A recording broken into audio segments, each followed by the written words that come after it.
The wind howled like a wounded animal across the empty plains of Montana, rattling the wooden shutters of Elijah Carter's cabin as if begging to be let inside.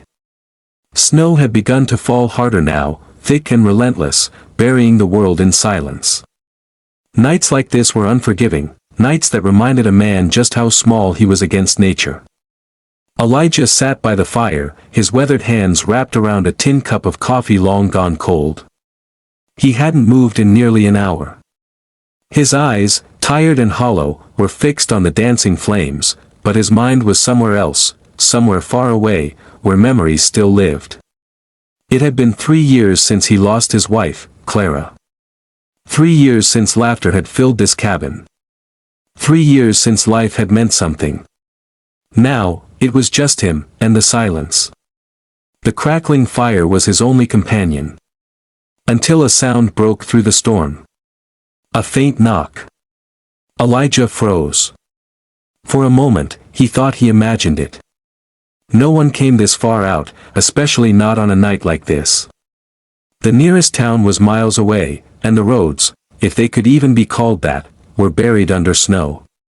Then it came again. A knock. This time, louder. Elijah slowly stood, his instincts sharpening. He grabbed his lantern and moved toward the door, each step cautious. Life had taught him that not every knock brought good news. He opened the door just a crack. The freezing wind rushed in, carrying with it a fragile voice. "Please." He opened the door wider. A young woman stood there, barely visible through the swirling snow. Her coat was thin, her hands trembling, her lips pale from the cold. Snow clung to her hair, and her eyes, those eyes, held a mix of fear, desperation, and something else, hope. She hesitated before speaking again, her voice almost lost in the wind. "May I warm up by your fire?" Elijah stared at her. For a brief moment, time seemed to stop. He saw not just a stranger, but a reflection of something he had once lost. Without a word, he stepped aside. "Come in." The warmth of the cabin wrapped around her like an embrace the moment she stepped inside. She moved closer to the fire, her hands stretched toward the flames, trembling as feeling slowly returned to her fingers. Elijah shut the door behind her and secured the latch. For a while, neither of them spoke. He watched her carefully. She couldn't have been more than 23. Her clothes were worn, her boots nearly falling apart. There was a quiet strength about her, though, a resilience that didn't quite match her fragile appearance. "Name?" Elijah finally asked, his voice low. "Anna," she replied softly. He nodded. "You're a long way from anywhere, Anna." She swallowed, her eyes fixed on the fire. "I didn't have anywhere else to go." There was something in her tone that made Elijah pause. He had heard that kind of voice before, the voice of someone who had run out of options.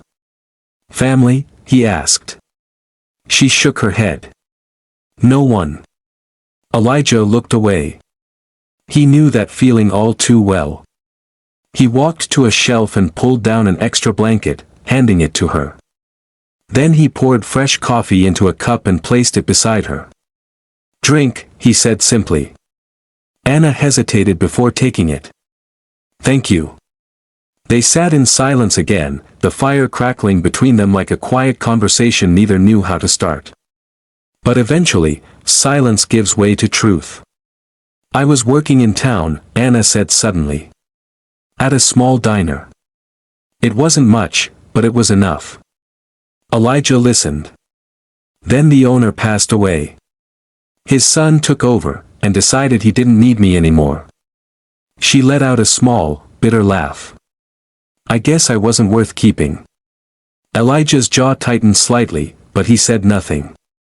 "I tried finding work elsewhere, but," she paused, her voice breaking slightly. "People don't see you when you have nothing to offer." Her words hung heavy in the air. Elijah stared into the fire. "I know what that's like," he said quietly. Anna looked at him, surprised. He didn't elaborate. But in that moment, something shifted. two strangers, bound by loss, sat in the quiet glow of a shared understanding. The storm outside grew fiercer, but inside the cabin, something warmer began to take shape. Hours passed. Anna's trembling had stopped, but her exhaustion remained. She looked like someone who had been fighting life for far too long. "You can stay the night," Elijah said. Her eyes widened. "I couldn't." "You can," he interrupted, firm but gentle. She nodded slowly, gratitude filling her eyes. "Thank you." Elijah stood and walked toward the small window, staring out into the endless white. He remembered another night, years ago, when Clara had convinced him to help a stranded traveler. "Kindness," she had said, smiling, "is the only thing that makes this world bearable." He hadn't understood it back then. But now. He turned back to Anna. "Why didn't you go back?" he asked. "To where?" she replied softly. He hesitated. She continued, her voice quieter now. "I've spent my whole life trying to prove I belong somewhere. But no matter where I go," she looked down at her hands, "I always end up being the one people leave behind." The words hit Elijah harder than he expected. For a moment, he saw himself in her. The loneliness. The emptiness. The quiet acceptance that maybe, you were meant to be alone. He took a deep breath. Then he said something he hadn't said to anyone in years. "You're wrong." Anna looked up, startled. "You don't get left behind because you don't matter," he continued. "You get left behind because the world hasn't realized your worth yet." Tears welled in her eyes. No one had ever said something like that to her. Not once. "You just haven't found your place," Elijah said, his voice steady. "That doesn't mean you don't have one." She stared at him, her heart pounding. "Then where is it?" she whispered. Elijah hesitated. Then, quietly, he said, "Maybe, it's here." The words hung in the air, fragile yet powerful. Anna's breath caught. "Here," she repeated. He nodded. "I could use help around the ranch," he said. "It's not much, but it's honest work." She searched his face, unsure if she had heard him correctly. "You mean, stay? If you want to." The room fell silent again. But this silence was different. It wasn't empty. It was full of possibility. Morning came gently. The storm had passed, leaving behind a world covered in soft, untouched snow. Sunlight poured through the window, casting a golden glow across the cabin. Anna woke slowly, unsure if the night had been real. But then she saw the fire, still burning. And Elijah, standing outside, chopping wood. She stepped out, the cold air biting her cheeks, but for the first time in a long time, she didn't feel lost. Elijah looked up. "You're still here," he said. She smiled faintly. "I was hoping you'd say that." Days turned into weeks.